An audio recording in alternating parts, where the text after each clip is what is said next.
hitting staff, you're hitting me, throwing things. The justice system always finds itself in a tight spot when it comes to sentencing juveniles. From theft I just see you snatching my You don't know. So what's going on then? Stealing stuff. to murder. Dad, I'm sorry, I don't know what to I'm sorry.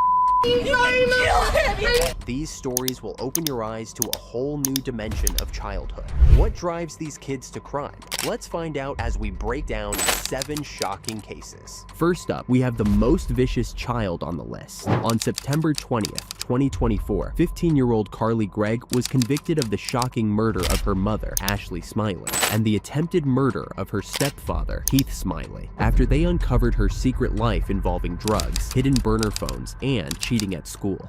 Carly invited a friend over after the murder, asking, "Have you ever seen a dead body?" She then revealed her mother's lifeless body in their Mississippi home. She took that friend and showed her dead mother laying on the floor. We believe the evidence will show that after that, she says, "I put 3 in my mom and I got 3 more waiting for my stepdad when he gets home." Where Ashley, a 40-year-old math teacher, had been shot with a .357 Magnum. Prosecutors explained that the crime occurred after Ashley discovered vape pens and drugs in Carly's room. He was so worried about Carly's use of smoking marijuana and so worried about her having these burner phones. Just moments before the fatal confrontation, Carly also lured her stepfather home by sending a text message, pretending to be her mother. When Heath arrived, she shot him in the shoulder, but he managed to overpower her and prevent further harm. Carly was arrested soon after. During the week-long trial, the defense argued that Carly was suffering from severe mental health issues. We believe the evidence will show that Carly had been suffering from a mental illness, including mood swings,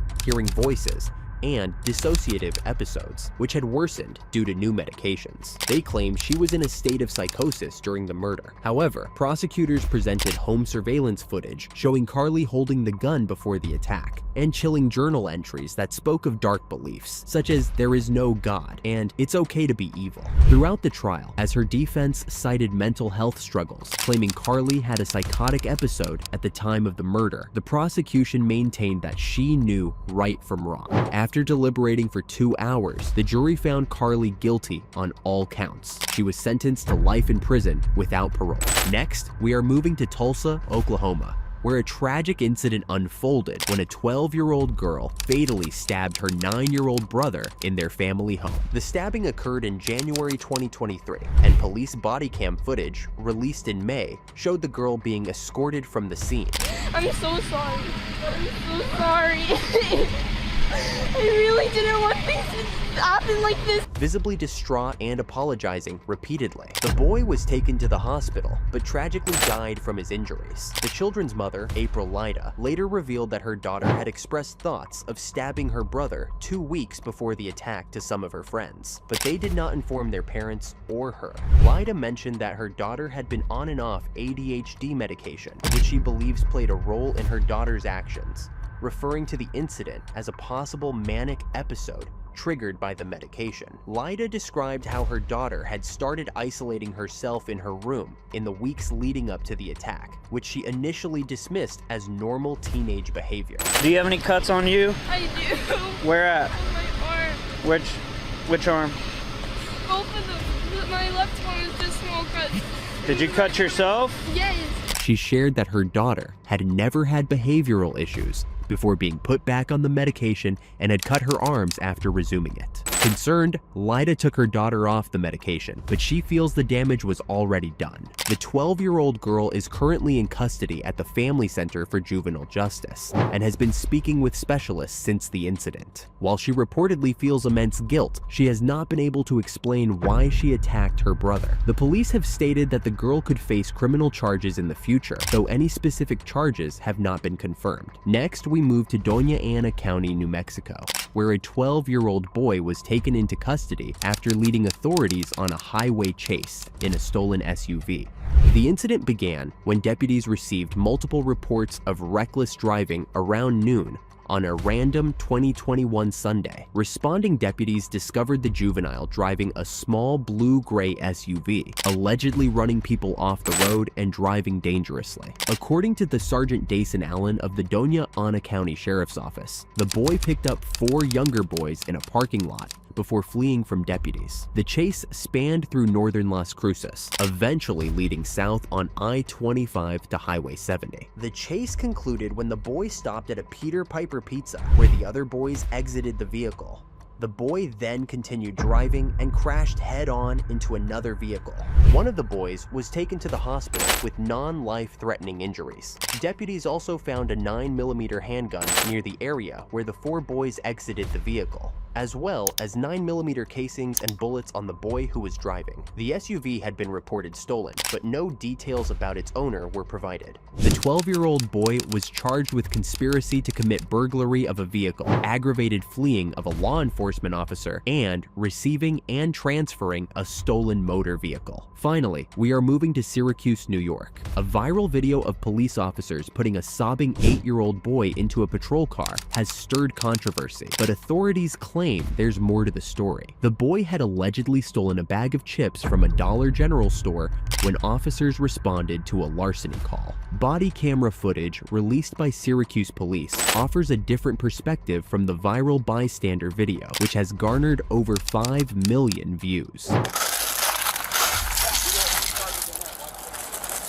Where are you going? Didn't we just go through this? You were crying in the backseat of my car? Remember that? Get off your bike. The footage shows an officer approaching a group of children, instructing the boy to get off his bike before putting him in the patrol car to take him home. According to police, the boy wasn't handcuffed or arrested, and no charges were filed against him, as New York state law prohibits arresting children under 12. Despite the incident's unsettling nature, First Deputy Chief Joe Cecile defended the officer's actions, saying parts of the body cam footage display community policing. He pointed out a conversation between officers and the boy's father at their home as an example of a positive interaction. When there actually starts being consequences for the stuff that you're doing, how do you think that's going to work out? Go to jail. See, your brother knows. See, your little brother knows. However, the footage has sparked significant public backlash due to the handling of the situation, particularly since the child is black and the officers are white, which many believe influenced the community's reaction. The boy's father, Anthony Weah, was outraged, questioning why the police would treat his son that way over a $3 bag of chips. Weah is now considering filing a complaint against the officers. Kenneth Jackson, the man who recorded the bystander video, criticized the police's actions. I just see you snatching my You fucking- don't know. So what's going on then?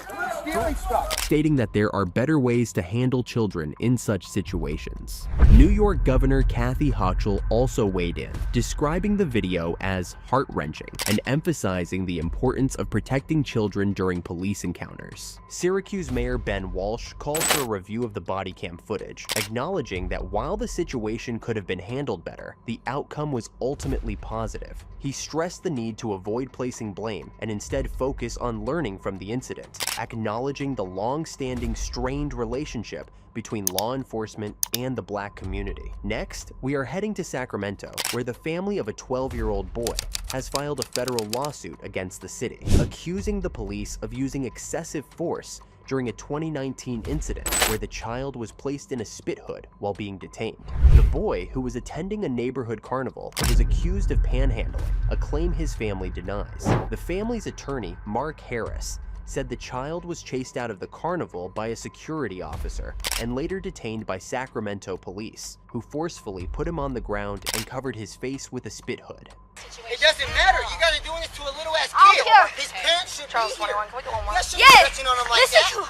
My parents should be here. The lawsuit also claims that the police violated the boy's rights by failing to contact his mother during the detention. When the boy's mother arrived at the scene, she requested officers to remove the spit hood, fearing her son might suffer an asthma attack. However, her request was ignored. Sacramento police defended their actions, stating the spit hood was used after the juvenile repeatedly spat in an officer's face. They explained that the hood allows for easy removal and does not obstruct breathing or vision, adding that it is designed to protect officers from bodily fluids. The department did not comment further, as the lawsuit remained pending. The boy was ultimately cited for battery against an officer and resisting police. His legal case remains ongoing, with no final sentencing or outcome reported yet. Next up is a school named Stenstrom Elementary in Oviedo, Florida. where a series of unpleasant events went down on February 2nd, 2023. When the school's staff called the police, they probably didn't expect what was about to happen next. It involved a 9-year-old fourth grader who was reportedly throwing items and attacking school staff. Things escalated quickly, and officers handcuffed the child in an attempt to protect others from potential harm. Despite being restrained, the child continued to lash out, hurling profanities and even trying to scratch one of the officers. You need to chill. Stop throwing stuff. We can take the handcuffs off. If you can calm down, we'll take the cuffs off, one of the officers said, emphasizing that they were only trying to prevent further harm. But the child wasn't having it, responding with more expletives. We'll take the cuffs off. According to police protocols, handcuffing children under 12 is generally not allowed unless they are posing a serious danger to those around them. In this case, it took around 12 whole minutes for the officers and staff to de-escalate the situation enough to remove the cuffs. But that wasn't the end of the story. The child's parents went on to file a lawsuit against the city, claiming that the officers had used unnecessary and unreasonable force. They were seeking compensation for damages, attorney fees, and more. Court records revealed that the child had a behavioral intervention plan in place due to issues with physical aggression. The plan advised school staff to avoid engaging with the child during such outbursts, which raises questions about whether the situation was handled properly. While the school district couldn't comment due to pending litigation, the incident sparked debate. Some argued the parents are shifting blame, with critics suggesting they should be held accountable for the child's behavior and damages caused during the incident. For the next story, we will head back to December 2018.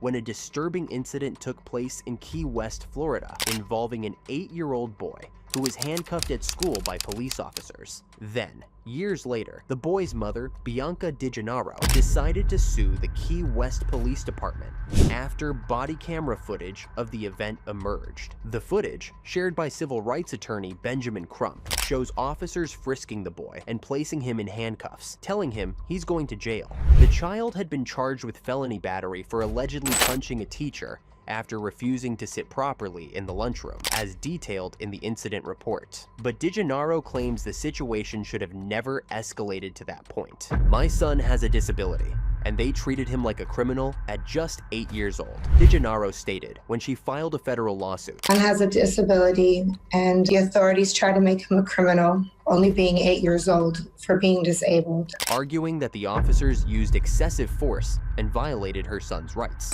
all while she was undergoing a medical procedure And just because he was having a mental breakdown. and couldn't protect him. The lawsuit argues that the school had a behavior plan in place for the boy, but the staff and police failed to follow it. Instead, the officers arrested him, took him to an adult jail, fingerprinted him, swabbed his DNA, and took a mugshot, an experience that DeGennaro says traumatized her child. The state attorney eventually dropped the battery charges, but DeGennaro refused to let the matter rest. She stated that she had fought hard to get the charges dropped and wouldn't allow anyone to make her son a convicted felon at just 8 years old. In 2020, age 10, the boy was reportedly doing better as he and his mother worked to move past the trauma.